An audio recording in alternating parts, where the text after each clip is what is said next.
Haleluya. Amin. Shalom Bapak Ibu. Boleh salam lagi kiri kanannya, katakan Tuhan mengasihimu dan saya juga ya. Tuhan mengasihimu dan saya juga mengasihimu. Puji Tuhan. Haleluya, haleluya. Silakan duduk teman-teman pelayan altar. Terima kasih. Sekali lagi shalom. Puji Tuhan. Suara saya agak bindeng-bindeng sedikit, jadi mohon maaf ya Bapak Ibu. Selamat hari kenaikan Tuhan Yesus Kristus. Ya, Kristus berada di sorga memerintah atas kita, amin. Hari ini adalah hari yang penuh sukacita, hari kemenangan Tuhan. Dan kita akan membukakan, selamat datang, saya lupa menyambut Bapak Ibu. Selamat datang kembali lagi di rumah Tuhan Bapak Ibu yang terkasih. Mungkin ada Bapak Ibu yang baru pertama kali hadir bersama-sama dengan kami. Selamat datang, Tuhan Yesus memberkati. Di GBI Dok 4 kami punya satu moto, Christ for you, Kristus untukmu.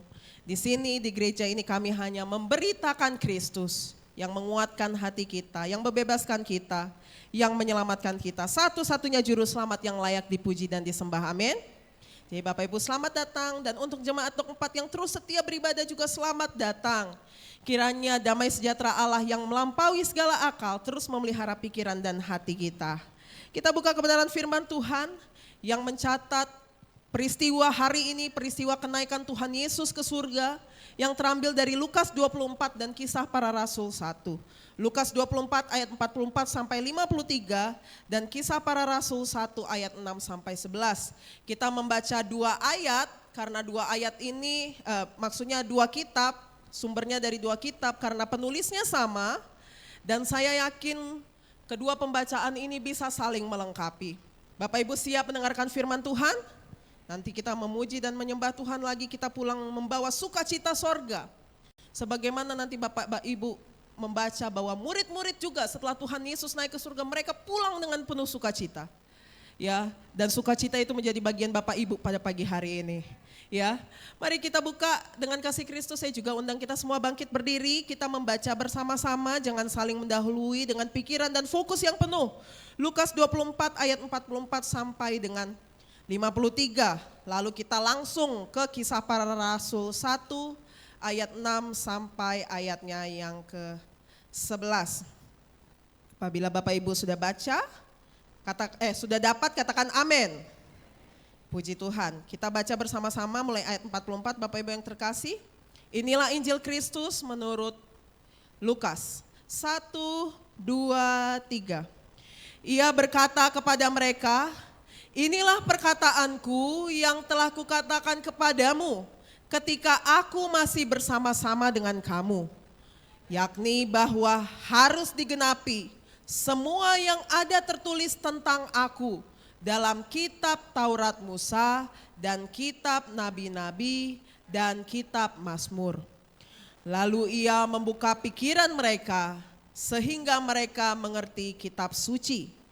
Katanya kepada mereka, ada tertulis demikian, Mesias harus menderita dan bangkit dari antara orang mati pada hari yang ketiga, dan lagi dalam namanya berita tentang pertobatan dan pengampunan dosa harus disampaikan kepada segala bangsa mulai dari Yerusalem. Kamu adalah saksi dari semuanya ini, dan aku akan mengirim kepadamu apa yang dijanjikan Bapakku. Tetapi kamu harus tinggal di dalam kota ini sampai kamu diperlengkapi dengan kekuasaan dari tempat tinggi. Lalu Yesus membawa mereka keluar kota sampai dekat Betania. Di situ ia mengangkat tangannya dan memberkati mereka. Dan ketika ia sedang memberkati mereka, ia berpisah dari mereka dan terangkat ke sorga. Mereka sujud menyembah kepadanya, lalu mereka pulang ke Yerusalem dengan sangat bersukacita. Mereka senantiasa berada di dalam bait Allah dan memuliakan Allah. Kisah Para Rasul 1 ayat 6 sampai 11, ayat 6 dengan perikop Yesus terangkat ke surga, 1, 2, 3. Maka bertanyalah mereka yang berkumpul di situ, Tuhan, maukah engkau pada masa ini memulihkan kerajaan bagi Israel? Jawabnya, engkau tidak perlu mengetahui masa dan waktu yang ditetapkan Bapa sendiri menurut kuasanya. Tetapi kamu akan menerima kuasa kalau Roh Kudus turun ke atas kamu, dan kamu akan menjadi saksiku di Yerusalem dan di seluruh Yudea dan Samaria dan sampai ke ujung bumi. Sesudah ia mengatakan demikian, terangkatlah ia disaksikan oleh mereka, dan awan menutupnya dari pandangan mereka. Ketika mereka sedang menatap ke langit waktu ia naik itu, tiba-tiba berdirilah dua orang yang berpakaian putih dekat mereka dan berkata kepada mereka, "Hai orang-orang Galilea, mengapakah kamu berdiri melihat ke langit? Yesus ini yang terangkat ke sorga, meninggalkan kamu, akan datang kembali dengan cara yang sama, seperti kamu melihat dia naik ke sorga." Amin. Silakan duduk jemaat yang terkasih. Berbahagialah kita yang membaca, merenungkan, terlebih melakukan kebenaran firman Tuhan dalam kehidupan kita sehari-hari. Puji Tuhan, tadi saya katakan kitab Lukas dan kitab para rasul ditulis oleh orang yang sama. Jadi saya rasa ya mereka bisa saling melengkapi ya. Karena ini dari penulis yang sama, mungkin Bapak Ibu katakan tadi di Lukas dia memberkati, kok yang ini mereka nengok-nengok ya. Kita akan mengharmonisasikannya karena Lukas itu seperti buku 1, Kisah Para Rasul itu seperti buku 2 ya. Sebenarnya penulisnya adalah penulis yang sama. Ada 2 pembacaan yang tadi sudah kita baca, tetapi kita masuk, saya mau nanya kepada Bapak Ibu, kenapa sih gereja itu perlu merayakan hari kenaikan Tuhan Yesus Kristus, Bapak Ibu yang terkasih? Kira-kira kenapa mesti kita merayakan hari ini? Menurut saya hari kenaikan ini sering seperti hari raya yang agak sedikit beda ya. Karena kalau Natal mudah Bapak Ibu pahami, Yesus lahir, jelas. Kalau Jumat Agung Bapak Ibu mudah paham, Yesus mati, jelas. Paskah Bapak Ibu mudah dengan paham, ya Yesus bangkit, jelas. Itu yang sering, Tuhan Yesus lahir, Tuhan Yesus mati, Tuhan Yesus bangkit dari antara orang mati. Tapi kenapa kenaikan? Karena seringkali apa karena ibadahnya hari Kamis kah? Ini kayak jadi sekedar iklan saja gitu. Kenapa mesti kita merayakan hari kenaikan? Padahal hari kenaikan ini rasanya kayak bagaimana ya? Kayak iklan saja menuju Pentakosta. Hanya seperti hari yang biasa saja. Bahkan sayangnya kalau Bapak Ibu tahu gereja-gereja di daerah Jawa khususnya, tidak semua merayakan hari kenaikan Tuhan Yesus loh. Gak semua ya. Apakah ada kendala mereka yang tertentu? Saya tidak tahu, saya tidak perlu sebut merek-merek gerejanya. Tetapi kenapa kenaikan? Kenapa seakan-akan hari kenaikan tuh hanya lewat segitu saja, hanya selintas saja, tidak sebesar hari Natal atau hari Jumat Agung atau hari Paskah mungkin. Ya, apalagi kalau kita lihat ceritanya Tuhan Yesus ini pergi. Ya. Bukankah lebih enak seharusnya Bapak Ibu mungkin tanya, bukankah lebih enak kalau Yesus itu tetap tinggal ya? Kan dia itu sudah difitnah, katanya dia itu mayatnya dicuri. Kenapa dia enggak tinggal saja? Kenapa dia tidak menampakkan diri saja? Kenapa dia tidak berjalan saja? Bukankah lebih mudah kalau Yesus itu tetap ada di dunia? Ya. Atau mungkin Bapak Ibu katakan, coba ya kalau saya hidup di zaman Yesus gitu. Kita bisa lihat wajahnya ya. Kayaknya enak sekali orang-orang sakit itu kalau ketemu Yesus pasti langsung sembuh gitu ya. Seakan-akan gereja di masa tahun 2026 ini tanpa sadar berpikir bahwa gereja ini hidup di masa kekurangan. Kayak tidak ada bantuan, seolah-olah kita hidup itu dengan ketidakhadiran Kristus. Kenapa kita perlu merayakan ini Bapak Ibu yang terkasih? Jangankan Bapak Ibu, murid-murid juga pernah berpikir demikian. Bukankah lebih enak kalau Yesus itu ada? Tuhan Yesus pernah bilang kepada mereka bahwa dia akan meninggalkan mereka. Hati mereka sedih sekali. Bahkan Petrus katakan kalau bisa jangan. Mereka bingung, mereka takut, mereka gelisah. Itu banyak ditulis oleh Yohanes. Saat Tuhan Yesus kasih tahu tentang penderitaan mereka, Yesus harus pergi. Mereka kebingungan dan itu faktanya terjadi saat Jumat Agung mereka mulai keteteran. Mereka mulai hilang arah, mereka mulai berlaku seperti orang depresi, mereka mulai mengunci pintu, Ya bahkan Yesus bangkit sekalipun kita sudah bahas beberapa minggu betapa sulitnya mereka menerima fakta bahwa Yesus sudah bangkit. Selama 40 hari Tuhan menampakkan wajahnya, menampakkan dirinya, menampakkan luka-lukanya, mengatakan dia sudah sungguh bangkit, dia menguatkan hati mereka, Yesus merestorasi mereka, Yesus kembali memberitakan tentang kerajaan Allah. Ya. Dan itu prosesnya agak lama, mesti berkali-kali supaya mereka sungguh, oh iya Tuhan saya sungguh-sungguh sudah bangkit. Setelah 40 hari Tuhan Yesus pergi lagi.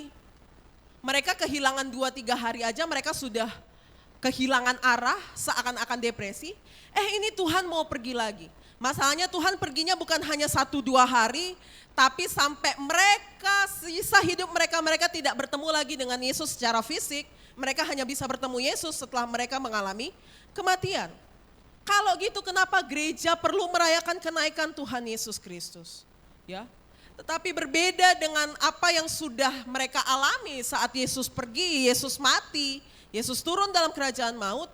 Tadi kita sudah membaca bahwa mereka pulang dengan sukacita. Kenapa mereka bisa rela saat Yesus itu yang seharusnya seakan-akan lebih baik menyertai mereka, tapi mereka pulang dengan sukacita.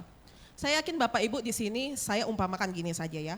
Saya yakin Bapak Ibu di sini sudah pernah merasakan kehilangan. Rasanya kalau kehilangan sosok yang seharusnya tetap menyertai kita, seharusnya hidup kita lebih lancar kalau dia tetap ada. Contohnya saya pernah kehilangan ayah saya. Kayaknya hidup saya jauh lebih lancar kalau ayah saya ada. Tapi faktanya dia diambil dari saya. Ya. Begitu juga dengan para murid. Yesus seharusnya ada dengan mereka, tetapi Yesus pergi, tetapi berbeda dengan yang sudah mereka alami. Mereka sedih, mereka tertekan, mereka justru bersuka cita. Kenapa gereja perlu merayakan kenaikan Tuhan Yesus Bapak Ibu? Karena kita coba baca di dalam Efesus 4. Wah, terima kasih ya.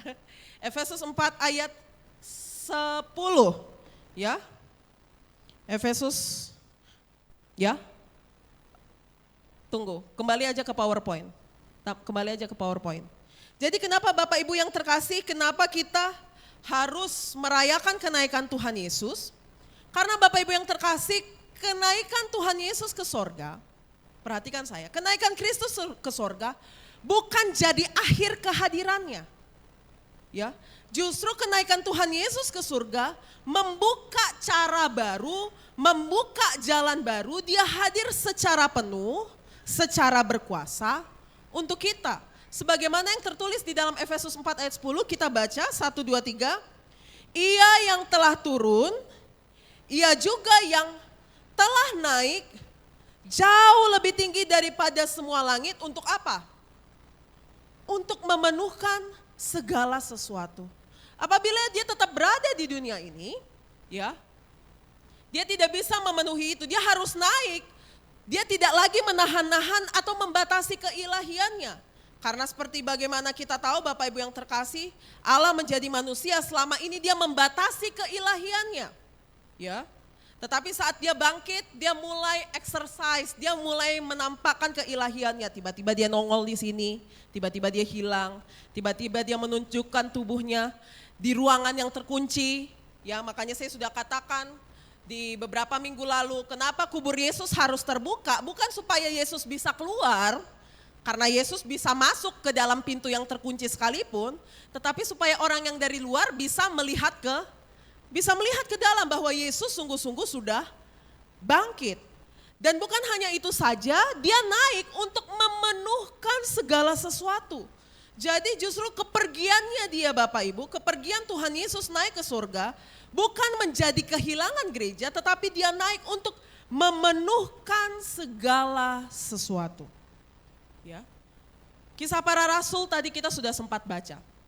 Sesudah ia mengatakan demikian, apa katanya? Terangkatlah ia, disaksikan oleh mereka dan awan menutupinya dari pandangan mereka. Bapak Ibu yang terkasih, Alkitab kalau berbicara tentang awan bukan ngomongin cuaca, bukan ngomongin sekedar mendung. Awan itu adalah tanda kemuliaan Allah. Ya, kalau Bapak Ibu pernah membaca Alkitab di bagian Perjanjian Lama, Awan itu erat sekali kaitannya dengan kemuliaan Allah. Awan yang memenuhi kemah suci, itu berarti Tuhan lagi hadir di situ. Awan yang turun di Gunung Sinai, ya, saat mau ngomong sama Musa, orang-orang Israel tuh di bawah aja nengokin gitu ya, melihat dari jauh. Kalau awan udah turun, itu Tuhan hadir di situ. Atau mungkin saat awan memenuhi bait Allah, ya, saat pembangunan bait Allah kita sudah pernah berkhotbah itu. Atau bahkan saat Tuhan Yesus dimuliakan di atas gunung, dilihat oleh Petrus, Yakobus dan Yohanes saat dia berbincang-bincang dengan Musa dan Elia di situ. Ada awan di situ yang memenuhi. Jadi kalau Alkitab berbicara tentang awan, Alkitab sedang berbicara tentang kemuliaan Allah. Jadi kalau perlu sekali Lukas menuliskan saat dia terangkat, kenapa perlu sekali dia kasih tahu ada awan yang memenuhinya? Kristus di situ dia masuk kembali kepada kemuliaannya, kepada haknya yang semula. Yang tadinya meninggalkan tahtanya, nah dia kembali lagi. Dia kembali lagi kepada kemuliaannya, dia naik ke surga, duduk di sebelah kanan Bapa. Perhatikan Bapak Ibu yang terkasih, Kristus itu sudah ada sejak kekekalan. Dialah Alfa dan Omega. Ya, Allah menjadi manusia, dia adalah Allah sejati dari Allah yang sejati. Nah saat sang anak turun, dia mengambil rupa seorang hamba. Dia dicemooh, diludahi, disalibkan. Raja yang tadinya penuh dengan kemuliaan, dia meninggalkan itu semua. Dia dihina, dia dibunuh. Kristus datang untukmu dan saya, orang-orang berdosa.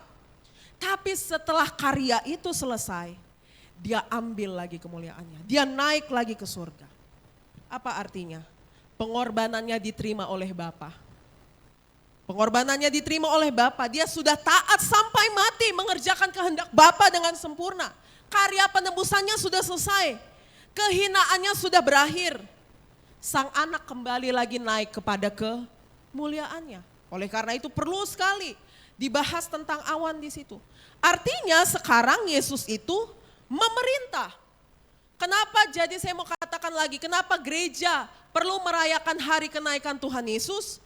Karena Allah yang sudah meninggalkan kemuliaannya itu, dia naik lagi, dia bertahta lagi. Secara penuh memenuhi segala sesuatu. Dia kembali lagi mengambil tempatnya. Karena apa? Karena Bapa menerima pengorbanannya. Karya penebusannya sudah selesai. Dia bertahta sebagai raja. Oleh karena itu ada di pengakuan iman. Maupun pengakuan iman rasuli maupun pengakuan iman gereja Bethel Indonesia. Kenapa perlu sekali kita merayakan kenaikan Tuhan Yesus ke surga? Karena pengakuan iman kita sendiri perlu menekankan hal itu. Jadi kenaikan Tuhan Yesus Kristus sama pentingnya dengan kelahirannya, dengan kematiannya, dengan kebangkitannya. Dan saat dia kembali lagi kepada kemuliaannya, kepada tahtanya, perlu kita rayakan. Ya. Lihat nih, pengakuan iman rasuli, aku percaya kepada Yesus Kristus, anaknya yang tunggal Tuhan kita, yang dikandung daripada Roh Kudus, lahir dari anak darah Maria, yang menderita sengsara di bawah pemerintahan Pontius Pilatus, disalibkan, mati dan dikuburkan, yang turun dalam kerajaan maut pada hari yang ketiga, bangkit pula dari antara orang mati, baru apa? Naik ke sorga. Untuk ngapain? Duduk di sebelah kanan Allah yang maha kuasa. Dan dari sana akan datang kelak untuk menghakimi orang yang hidup dan yang mati. Dan pengakuan gereja Bethel Indonesia, Yesus Kristus ya berbicara tentang kelahiran, kemudian penderitaannya, kemudian naik ke sorga dan duduk di sebelah kanan Allah Bapa sebagai apa? Sebagai Tuhan dan Raja segala raja. Ini perlu kita rayakan. Oleh karena itu kenapa kita perlu merayakan kenaikan Tuhan Yesus ke surga.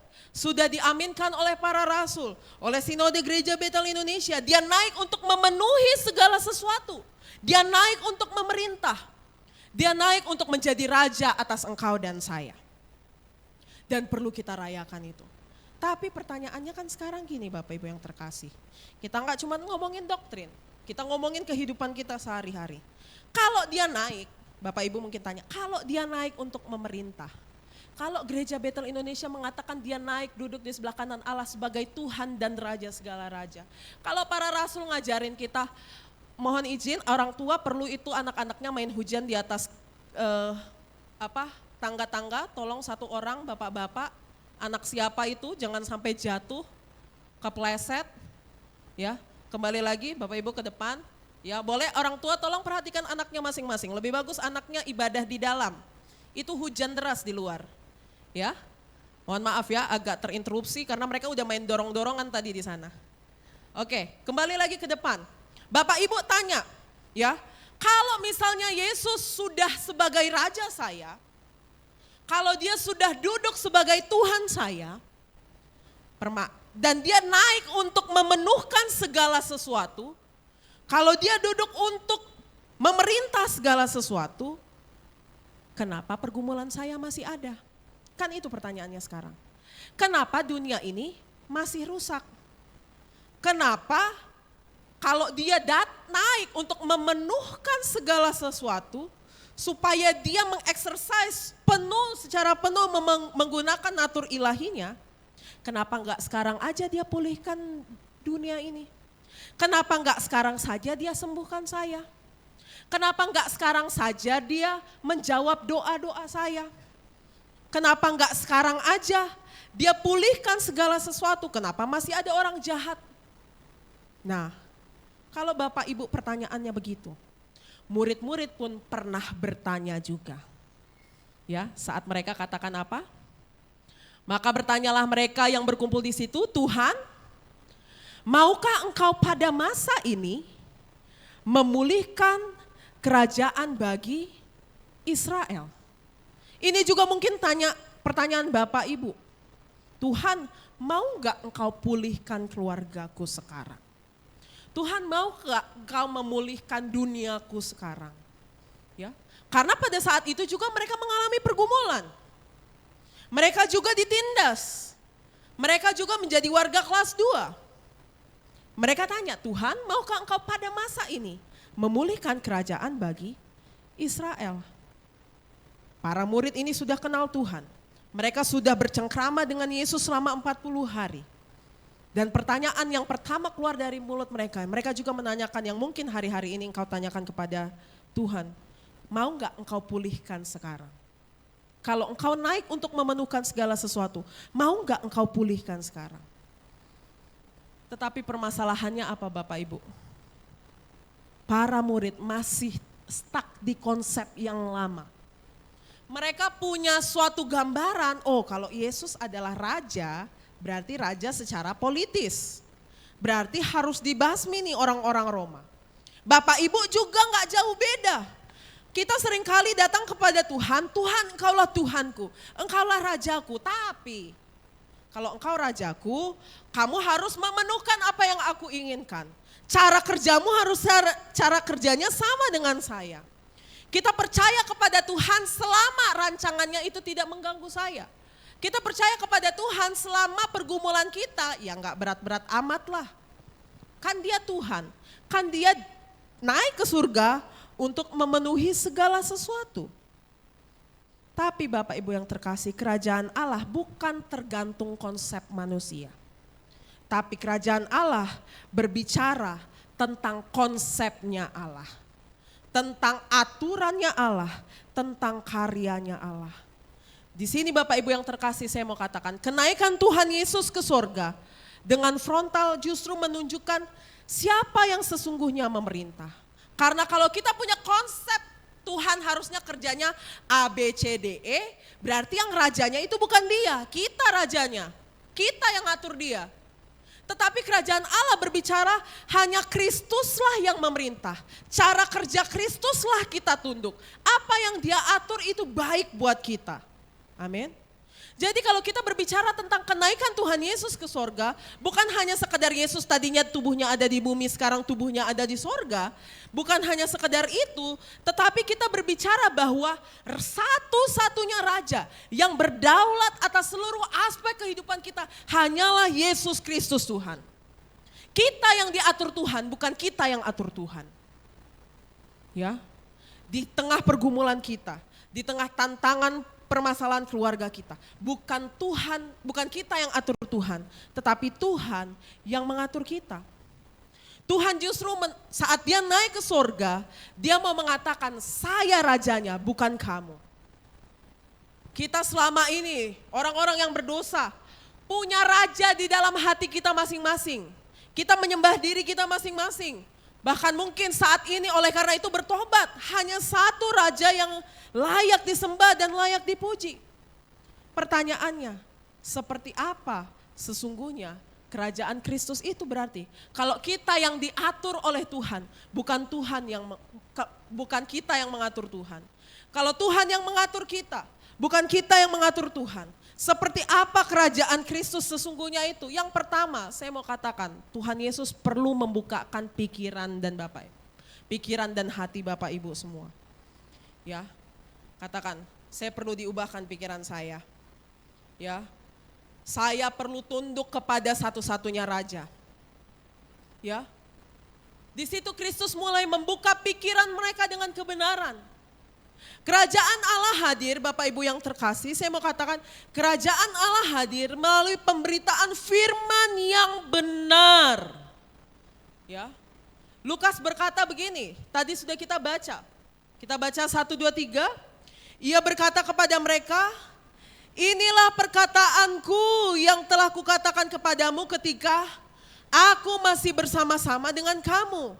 Yakni bahwa harus digenapi semua yang ada tertulis tentang aku dalam kitab Taurat Musa, kitab Nabi-Nabi, dan kitab Mazmur. Kemudian apa? Ia membuka pikiran mereka sehingga mereka mengerti kitab suci. Saat Tuhan Yesus menampakkan dirinya kepada 2 murid di jalan menuju Emmaus, ini juga dikatakan Tuhan membuka pikiran mereka untuk kasih tahu seluruh firman Tuhan itu berbicara tentang Kristus sendiri. Kenapa pikiran kita perlu dibuka? Bahasa aslinya ini membuka dengan paksa, sesuatu yang tadinya tertutup dibuka paksa oleh Tuhan. Ya. Jadi kerajaan Allah berbicara Bapak Ibu yang terkasih tentang firman Tuhan yang benar. Selama ini kita punya konsep yang salah tentang Tuhan. Kita pikir ya kan, contoh misalnya. Kita pikir kalau saya perjamuan kudus misalnya. Kalau saya perjamuan kudus, saya tidak kena sakit jantung, saya tidak kena sakit kanker. Saya mau nanya, ayat yang mana itu? Kalau suatu saat Tuhan mengizinkan, apakah berarti Tuhannya yang salah? Atau konsep pikiran kita yang salah tentang Tuhan? Konsep kita. Ya, paham Bapak Ibu? Tapi perjamuan kudus itu berbicara tentang apa? Akulah roti hidup yang telah turun dari sorga. Betul? Barang siapa yang memakan roti ini, dia akan hidup selama-lamanya. Tidak seperti nenek moyangmu. Mereka makan roti tapi mereka telah mati. Mereka makan apa? Roti mana? Tapi Kristuslah penggenapan roti hidup itu. Ya, contohnya itu. Jadi Bapak Ibu yang terkasih, kerajaan Allah bukan berbicara soal makan dan minum, bukan berbicara tentang kebutuhan kita, karena soal kebutuhan Bapak itu tahu. Tapi kerajaan Allah berbicara tentang pemberitaan firman yang benar. Ya. Pemberitaan firman yang benar bahwa seluruh kitab Taurat, seluruh firman Tuhan berbicara tentang Kristus sendiri. Jadi kalau ada sesuatu yang salah, kita pikir Tuhan kok cara kerjanya begini ya. Berarti ada suatu konsep tentang Tuhan yang salah dalam pikiran kita. Kerajaan Allah berbicara tentang firman, pemberitaan firman yang benar. Tuhan bukakan pikiran mereka. Tuhan bukakan pola pikir mereka. Bahwa sesungguhnya Yesus sudah mengajar. Semua saya sudah ajar kepadamu. Saya sudah berbicara tentang kerajaan Allah. Saya sudah berbicara tentang hukum Taurat. Saya sudah berbicara tentang kitab nabi-nabi. Itu semuanya itu ngomongin aku. Itulah berbicara tentang kerajaan Allah. Jadi saya mau nanya saat ini. Apakah saat ini kerajaan Allah sudah datang Bapak Ibu yang terkasih? Sudah melalui pemberitaan firman. Ya, jadi kerajaan Allah hadir melalui pemberitaan firman yang benar. Tuhan Yesus berkata di kitab Lukas, kerajaan Allah itu ada di antara kamu. Ada di dalam pemberitaan firman yang sehat. Jadi pikiran Bapak Ibu, kalau Bapak Ibu kecewa kepada Tuhan, selidiki hati Bapak Ibu. Kira-kira apa konsep Tuhan yang salah yang ada di pikiran hati saya? Karena cara kerja Tuhan Bapak Ibu tidak pernah mengecewakan. Amin. Kasih Tuhan tidak pernah mengecewakan. Cara kerja Allah tidak pernah mengecewakan. Ya, hukum Allah selalu menunjuk bahwa ini loh ngomongin Kristus. Hukum Taurat ngomongin Kristus. Jadi kalau kita berbicara hari ini tentang kerajaan Allah, kita berbicara tentang firman yang benar. Jadi pikiran kita terus perlu dibaharui oleh kebenaran firman. Tuhan bukakan pikiran mereka. Tuhan bukakan cara mereka berpikir. Karena tadinya mereka nanya, Tuhan, maukah engkau memulihkan kerajaan Israel? Tuhan katakan, saya datang untuk apa? Saya datang bukan untuk raja politik. Kalian harus mengerti bahwa konsep saya sebagai raja adalah untuk konsep keselamatan. Oleh karena itu selain melalui pemberitaan firman yang benar, kerajaan Allah hadir juga apa? Melalui apa? Melalui para saksi. Tuhan Yesus katakan, tetapi kamu akan menerima kuasa kalau Roh Kudus turun ke atas kamu dan kamu akan menjadi saksiku di Yerusalem dan di seluruh Yudea dan Samaria dan sampai ke ujung bumi. Pertanyaannya, apa yang perlu disaksikan? Yang perlu disaksikan ini Bapak Ibu yang terkasih. Mesias harus menderita dan bangkit dari antara orang mati pada hari yang ketiga. Dan lagi, dalam namanya, dalam nama Yesus, berita tentang pertobatan dan pengampunan dosa harus disampaikan kepada segala bangsa mulai dari Yerusalem. Kamu adalah saksi dari semuanya ini. Jadi ngomongin kerajaan Allah seperti tadi poin pertama dan poin kedua tidak bisa berpisah. Poin pertama dan poin kedua itu saling berhubungan. Apa yang kita saksikan? Bahwa ada Mesias yang harus menderita. Ada Mesias yang bangkit dari antara orang mati pada hari ketiga. Dan apa? Pertobatan dan pengampunan dosa. Kamulah saksinya kata Tuhan. Dan itu yang harus engkau saksikan. Jadi kerajaan Allah hadir juga melalui para saksi. Saksi itu apa sih? Saksi dusta apa kalau ngomongin saksi dusta? Yang ngarang-ngarang. Kalau pengadilan Bapak Ibu, saya yakin Bapak Ibu udah beberapa orang yang pernah berurusan dengan pengadilan, pasti hakimnya nanya, Ibu lihat, ya kan? Ibu lihat atau Ibu ngarang-ngarang? Ibu pegang enggak itu barangnya? Atau Ibu dengar dari mana? Ya, oh iya saya sih dengar dari si ini yang bilang ini, si bilang ini, si ini. Itu bukan saksi, itu gosip. Tetapi Tuhan Yesus katakan kamulah saksi dari semua ini. Dia katakan kepada para rasul, mereka yang melihat Tuhan, mereka yang menyentuh Tuhan, mereka yang melihat Tuhan sungguh-sungguh mati, dan mereka yang melihat Tuhan sungguh-sungguh bangkit. Mereka colokkan jarinya ke setiap organ Tuhan yang berlubang. Tuhan katakan kamu adalah saksi dari semuanya ini. Jadi apa yang diberitakan?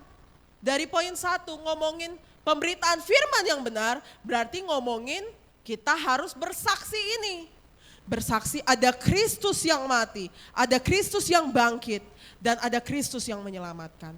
Kita beritakan pertobatan, kita beritakan pengampunan dosa. Gereja Tuhan esensinya adalah memberitakan pertobatan dan memberitakan keselamatan.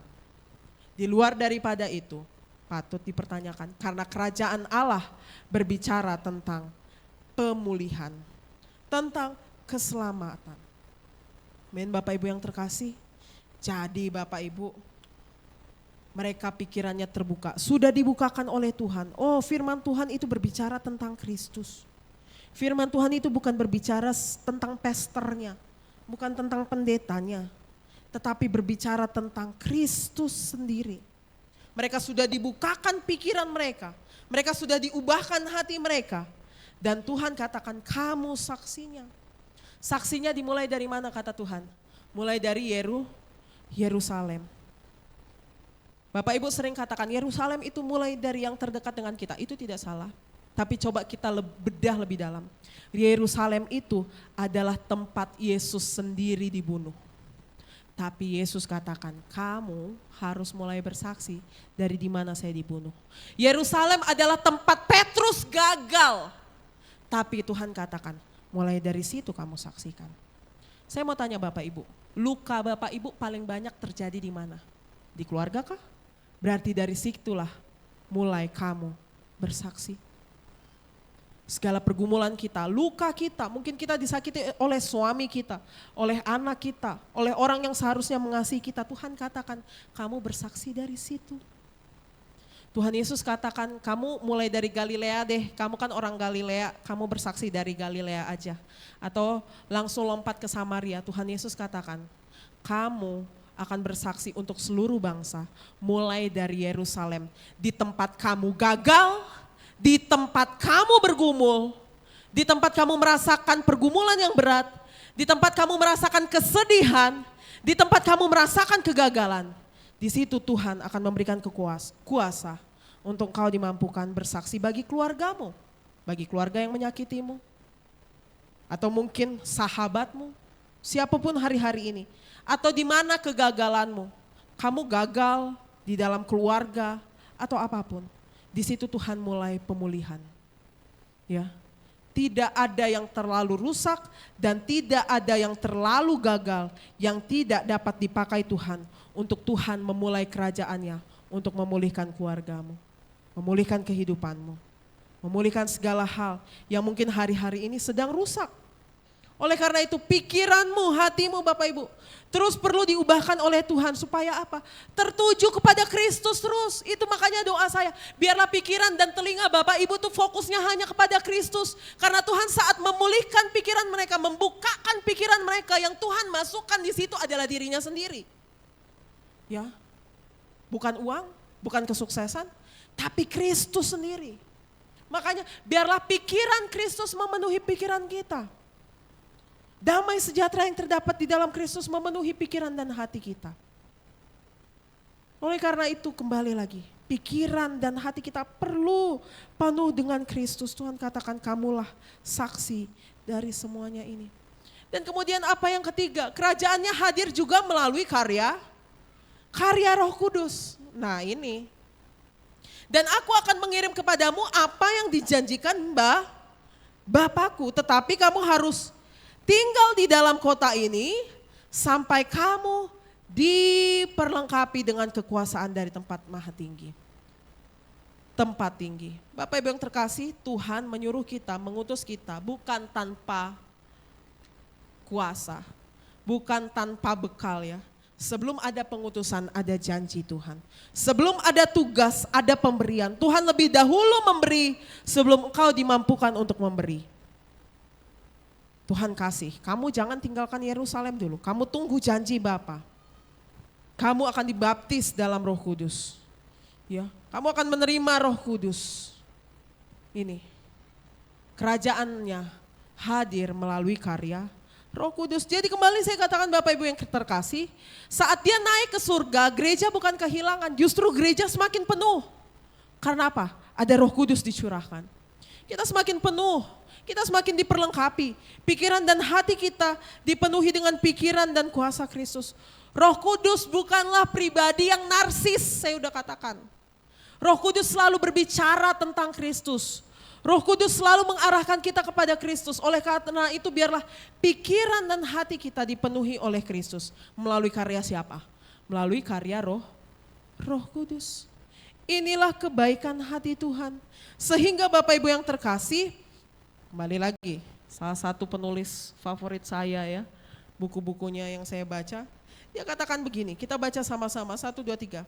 Kerajaan Allah datang ketika Bapa Sorgawi memberikan Roh Kudusnya kepada kita. Sehingga apa?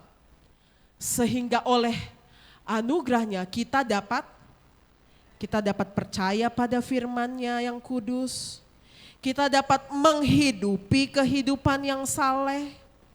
Baik saat ini maupun saat yang akan datang di masa kekekalan saat kita menerima kerajaan Allah secara penuh. Kerajaan Allah saya sudah katakan, kerajaan Allah kita ada di masa sudah tapi belum.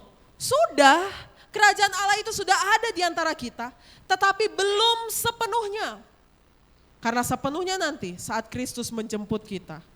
Amin Bapak Ibu yang terkasih. Jadi ini yang saya katakan, kerajaan Allah datang ketika poin ketiga, Roh Kudusnya diberikan bagi kita supaya apa? Supaya kita percaya poin yang pertama. Tadi poin pertama tentang apa? Firman yang sehat. Kemudian kita dimampukan menjadi saksi. Kita menghidupi kehidupan yang saleh. Jadi kerajaan Allah berbicara tentang Roh Kudus yang datang, memampukan kita percaya kepada firman yang sehat, pikiran kita dipenuhi oleh Kristus, pikiran dan hati kita penuh dengan Kristus, penuh dengan pikiran Kristus, penuh dengan karya Kristus, dan kita dimampukan untuk menjadi saksi, mulai dari Yerusalem, yang paling dekat dengan kita, di mana kita paling bergumul, di mana kita paling gagal, mungkin di mana kita paling banyak sakit hatinya, contoh mungkin di keluarga. Di keluarga, Tuhan katakan, istri tunduklah kepada suamimu. Nah, kalau ngelihat kumisnya yang tebal itu, kulitnya yang hitam itu, badannya yang bau itu, kelakuannya yang gak jelas itu, gak mungkin saya tunduk kepada dia. Tapi bukan berbicara tentang itu. Tapi Roh Kudus memampukan kita, di tengah kelemahan suami kita dimampukan untuk tunduk kepada dia. Para suami dimampukan untuk mengasihi istri. Ya, hai suami, kasihilah istrimu, berkorban bagi dia, sebagaimana Kristus memandikan gerejanya, memurnikan dia dengan air dan firman. Nah, inilah berbicara tentang kerajaan Allah. Jadi Tuhan saat naik ke surga, bukan berarti kita kehilangan, tetapi justru kita semakin dipenuhi oleh karya Kristus. Dan ini sangat menarik Bapak Ibu yang terkasih. Karena saat Tuhan Yesus naik ke surga, Lukas tulis begini, saat ia mengangkat tangannya dan memberkati mereka. Dan ketika ia sedang memberkati mereka, ia berpisah dari mereka dan terangkat ke surga. Lukas bisa aja nulis, Yesus memberkati mereka dulu, setelah itu Yesus naik. Enggak. Tapi Lukas mengatakan bahwa ketika ia sedang memberkati mereka, di situ Yesus naik. Saya mau katakan Bapak Ibu yang terkasih, berkat Tuhan terus menyertai gerejanya. Tangan yang sama yang memberkati para murid, saat ini tangan yang sama juga menyertai gereja Tuhan. Memberkati gereja Tuhan. Dia yang duduk di sebelah kanan Bapa sekarang, dia yang duduk di sana, di dalam posisinya, sebagai posisinya tangan yang terakhir, sedang memberkati kita. Memberkati gerejanya, menguatkan gerejanya supaya apa? Supaya gerejanya percaya kepada dia, supaya gerejanya dimampukan untuk menjadi saksinya, dan supaya Roh Kudus terus bekerja di tengah setiap gerejanya. Tangannya itu masih sama memberkati kita. Dia adalah imam besar yang menjadi perantara kita. Saya mau katakan Bapak Ibu, coba ini saya tiba-tiba terlintas, tiba-tiba diingatkan. Tolong saya di Lukas 24 tadi, tapi di ayat yang atas-atasnya, tolong multimedia. Lukas 24, ya. Ini menarik sekali, karena Lukas agak menggabungkan semua yang sudah kita bahas beberapa minggu ini. Coba mulai dari 39 deh, mulai dari 39. Ya, penting sekali ini Bapak Ibu. Tiba-tiba saya diingatkan, saya nggak masukkan ini ke PowerPoint. Tuhan katakan begini, saat Tuhan masih menunjukkan tubuhnya, ya, bahwa dia benar-benar menderita. Dia katakan gini, 1, 2, 3. Lihatlah tanganku dan kakiku. Aku sendirilah ini. Rabalah aku Dan lihatlah, karena hantu tidak ada daging dan tulangnya, seperti yang kamu lihat ada padaku. Berarti Yesus sungguh-sungguh bangkit, tulang dan daging. Ayat 40. Sambil berkata demikian, ia memperlihatkan tangan dan kakinya kepada mereka. Ayat 41. Dan ketika mereka belum percaya, karena girangnya dan masih heran, berkatalah ia kepada mereka, adakah padamu makanan di sini? Ayat 42. Lalu mereka memberikan kepadanya sepotong ikan goreng. Ia mengambilnya dan memakannya di depan mata mereka. Kemudian ayat 44 berbicara tentang Yesus menyatakan yang tadi poin pertama, ayat 45. Yesus membuka pikiran mereka. Kemudian Yesus kasih tahu bahwa ada Mesias yang harus menderita di ayat 46. Di ayat 47 tadi kita sudah baca tentang pertobatan. Ayat 48 berbicara kamu adalah saksi semua ini. Terus Yesus di ayat 50. Di situ dia mengangkat tangannya dan memberkati mereka. Kalau kita gabungkan, saya mau nanya, Yesus naik ke sorga gentayangan atau benar-benar tubuh? Loh kok Bapak Ibu ketawa? Kenapa Lukas bikin gitu ya? Lukas menarik sekali, agak beda dengan kitab Injil yang lain. Benar-benar Tuhan katakan, dia katakan kalau hantu, Yesus katakan kalau hantu gak punya daging, gak punya tulang. Terus Tuhan Yesus memberkati mereka toh? Mengangkat tangannya, memberkati mereka, terus dia naik ke surga. Saya mau nanya, berarti Yesus gentayangan atau benar-benar tubuh? Yakin? Ya, Yesus benar-benar tubuh. Dia bawa tubuhnya itu ke surga. Ada tubuh manusia yang duduk di sebelah kanan Allah. Tubuh manusia yang memerintah. Dia bukan gentayangan. Tuhan Yesus sudah katakan kalau hantu gak punya daging, gak punya tulang. Oleh karena itu tangan yang sama, tangan anak manusia yang sama itu, yang memberkati para murid-muridnya dan dia terangkat ke sorga, dan para murid bersuka cita, tangan manusia yang sama, yang hari ini sedang terus memberkati engkau Bapak Ibu yang terkasih. Dia adalah imam besar yang menjadi perantara kita. Dia bukanlah imam besar yang tidak turut merasakan kelemahan-kelemahan kita. Sebaliknya, dia dicobai namun tidak berbuat dosa. Tubuh manusia itulah yang naik ke sorga. Tuhan menerima semua pengorbanan Kristus, menerima semua penderitaan Kristus. Kita diperlayakan disebut sebagai anak-anak Allah. Karena apa? Karena tubuh manusia itu sudah ada di surga sana, duduk memerintah, memberkati kita. Jadi Bapak Ibu yang terkasih, Kristus sungguh-sungguh bangkit. Tubuhnya sungguh-sungguh bisa kita jamah, tubuhnya sungguh-sungguh bisa kita pegang.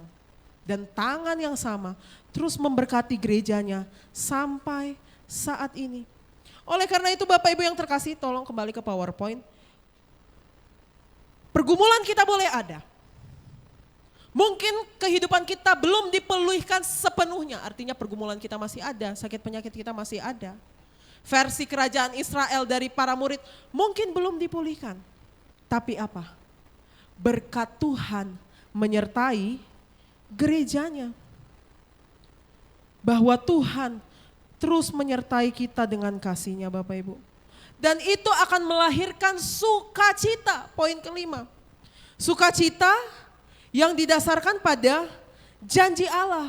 Jadi kita lompat-lompat terus ya ini karena mereka saling melengkapi. Di Kisah Para Rasul, Tuhan Yesus, Lukas menulis 1, 2, 3 ketika mereka sedang menatap ke langit, waktu ia naik itu, tiba-tiba berdirilah 2 orang yang berpakaian putih dekat mereka dan berkata kepada mereka, "Hai orang-orang Galilea, mengapakah kamu berdiri melihat ke langit?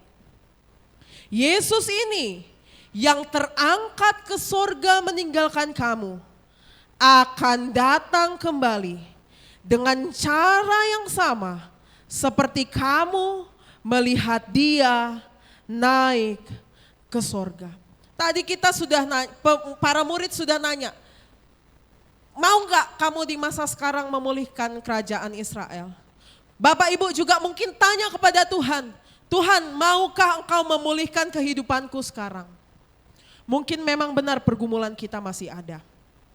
Kehidupan kita belum sepenuhnya bebas dari dosa, belum sepenuhnya bebas dari sakit penyakit. Masih banyak tantangan yang mungkin ada di tengah kehidupan kita. Tapi kita tahu ada akhirnya. Saya ulangi. Memang benar kita belum dipulihkan sepenuhnya. Pergumulan kita masih ada, sakit penyakit kita masih ada. Tantangan kita memang masih ada. Tapi kita tahu tangisan kita itu enggak selamanya Bapak Ibu. Penyakit kita itu tidak selamanya. Pergumulan kita itu tidak selamanya. Karena ada endingnya. Kita sudah dikasih spoiler.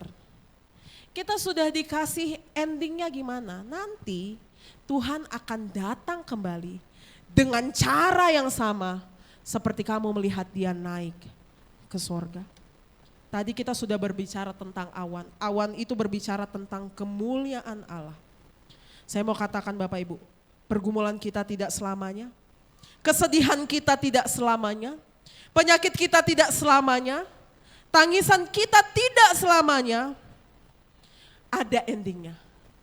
Kita akan melihat kemuliaan Allah. Bahkan kita diundang masuk di dalam kemuliaannya. Karena apa? Karena Tuhan menjemput kita. Dan ini hanya bisa diterima oleh iman. Pergumulan kita mungkin hari-hari ini ada.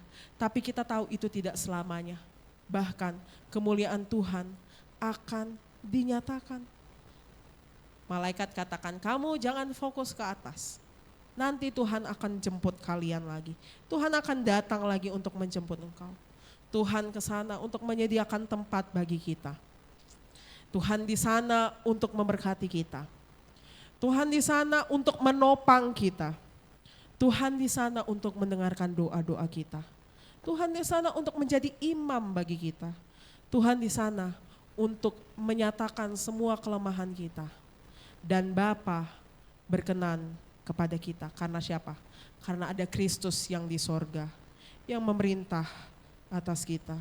Amin Bapak Ibu. Jadi sukacita kita didasarkan pada janji-janji Allah. Kemudian apa? Mereka sujud menyembah kepadanya. Lalu mereka pulang ke Yerusalem dengan sangat bersukacita. Mereka senantiasa berada di dalam bait Allah dan memuliakan Allah. Saya mau tanya ulang lagi, apakah kerajaan Israel yang mereka tanyakan sudah dipulihkan saat itu? Belum. Tapi mereka pulang dengan sukacita. Karena apa? Mereka tahu Kristus naik bukan untuk meninggalkan mereka. Kristus naik untuk memenuhkan semua janji-janjinya. Awan menutup tubuh Yesus. Ya, jadi saya katakan Yesus itu enggak gentayangan Bapak Ibu yang terkasih. Awan menutup tubuh Yesus. Mereka bersukacita. Mereka tahu Yesus kembali kepada kemuliaannya. Mereka bersukacita karena apa? Karena sudah ada pikiran yang dibuka. Saya mau katakan, kenapa mereka dimampukan bersukacita? Karena pikiran mereka tadi sudah dibuka paksa oleh Tuhan, oleh firman Tuhan.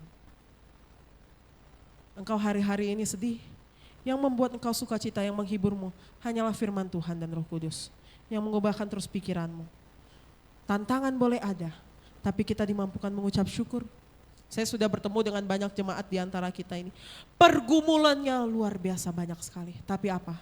Masih mampu bersukacita. Karena apa? Pikiran dan hatinya sudah diubahkan oleh Kristus. Karena Anda tahu pergumulan kita tidak selamanya. Mereka dimampukan bersukacita karena pikiran mereka sudah berubah. Karena mereka tahu ada janji-janji Tuhan yang mau digenapi. Ya, Tuhan katakan tinggal di sini. Saya akan menggenapi janji Bapa, mengutus Roh Kudus untuk menjadi penolong bagi engkau. Mereka menunggu, mereka memuji dan menyembah, mereka tahu janji Tuhan ialah iya dan amin. Jadi kesimpulannya Bapak Ibu, saya akan mengutip ayat visi dan misi kita.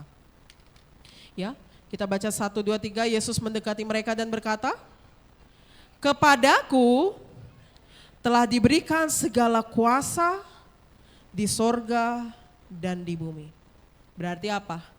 Kepadaku, berarti aku sudah memerintah, baik di sorga maupun di bumi. Karena itu, pergilah, jadikanlah semua bangsa muridku, dan baptislah mereka dalam nama Bapa dan Anak dan Roh Kudus. Dan ajarlah mereka melakukan segala sesuatu yang telah kuperintahkan kepadamu, dan ketahuilah aku menyertai kamu senantiasa sampai kepada akhir zaman. Ayat ini menjadi kesimpulan kita. Kepadaku telah diberikan segala kuasa di bumi, poin pertama tadi. Kristus sudah memerintah baik di sorga dan di bumi. Tidak ada kuasa yang melintasi kuasa Allah. Bapak Ibu mau meminta, mintalah kepada Sang Raja. Saya mau nanya Bapak Ibu, saya tiba-tiba teringat, ada salah satu pendeta pernah berkata kepada saya begini, "Dita, menurut kamu kira-kira siapa yang bisa membangunkan raja jam 3 pagi hanya untuk minta air putih?" Anaknya sendiri. Kita bisa meminta kepada Sang Raja itu. Amin. Dia katakan, "Dita, menurut kamu siapa yang bisa membangunkan sosok raja jam 3 pagi hanya untuk minta air minum?" Anaknya sendiri. Kita dimampukan. Ya, kita tahu Kristus sudah memerintah di sorga dan di bumi. Kristus duduk memerintah bagi kita. Ya, yang kedua, kerajaan Allah dinyatakan melalui apa tadi? Poin-poin tadi. Firman, pemuritan dan pengajaran. Jadikanlah semua bangsa muridku. Ya. Ini yang terus dikerjakan gereja. Firman, pemuritan, pertobatan. Tadi kembali lagi, Tuhan membukakan pikiran dan hati mereka bahwa dia adalah penggenapan kitab para nabi. Pemuritan dan pengajaran. Bapak Ibu, jangan malas kalau mau diajari. Karena kerajaan Allah dinyatakan melalui firman. Ketiga, baptislah mereka di dalam nama Bapa dan Anak dan Roh Kudus. Kerajaan Allah dinyatakan melalui sakramen baptisan dan perjamuan kudus. Kristus naik ke sorga, bukan berarti dia terkunci di sorga Bapak Ibu. Dia tetap hadir. Kenapa kita sekarang dikatakan sebagai saksi Kristus? Padahal kita nggak lihat dia. Tadi kita sudah baca di awal, udah bahas di awal. Para murid lihat sendiri, mendengar sendiri. Kenapa kita dikatakan sebagai saksi Kristus sekarang? Kita nggak ngelihat Yesus secara fisik. Karena apa? Karena kita sudah menjadi pendengar. Kita dengar firman-Nya, kita menjadi saksinya. Bahkan kita bersekutu dengan tubuh dan darah Tuhan. Kita sentuh semua karena iman. Poin keempat, kerajaan Allah dinyatakan melalui para saksinya, melalui engkau dan saya. Kerajaan Allah semakin disebarkan melalui engkau dan saya, melalui gereja Tuhan. Dan apa? Saksinya disertai Tuhan, diberkati Tuhan, ditolong Tuhan, dikuatkan Tuhan, karena tangan yang lagi memberkati muridnya itu dan dia naik sorga, tangan yang sama masih memberkati kita. Sampai saat ini, merawat gereja Tuhan. Katakan kiri kanannya, kamu diberkati oleh Tuhan. Kamu ditolong oleh Tuhan. Saya undang para pelayan maju ke depan. Jadi kenapa kita merayakan kenaikan Tuhan Yesus Bapak Ibu? Supaya dia memenuhi segala sesuatu. Supaya dia memerintah atas pikiranmu, atas hatimu. Bahwa dia sudah menang. Amin Bapak Ibu yang terkasih. Ingat janji-janji Tuhan. Biarlah pikiran kita dan hati kita terus diubahkan oleh kebenaran firman Allah. Dia yang sudah turun sebagai manusia. Dia juga naik Allah manusia, tubuh manusianya naik jauh lebih tinggi dari semua langit. Untuk apa? Memenuhkan segala sesuatu. Dia naik di sorga, tapi bukan berarti kita terpisah dari Tuhan. Amin. Tuhan terus memberkati mereka, memberkati kita. Pergumulan kita boleh ada, tantangan kita boleh ada, tapi kita tahu ada akhirnya dari pergumulan itu. Ada sukacita Tuhan yang dinyatakan. Ada firman Tuhan yang terus menguatkan kita. Ada tangan Tuhan yang terus memberkati kita. Amin. Mari kita naikkan ucapan syukur lagi kepada Tuhan. Nyatakan dengan hatimu, Dia yang duduk di atas tahta-Nya, hanya Dia yang layak menerima segala pujian dan sembah kita. Hanya Dia yang layak memenuhi pikiran dan hati kita. Iblis tidak punya kuasa lagi atas pikiran dan hati kita. Jangan membiarkan iblis mengintimidasimu. Katakan, di sini udah ada rajanya. Di sini sudah ada rajanya. Yaitu siapa? Kristus sendiri. Ya. Kita naikkan puji.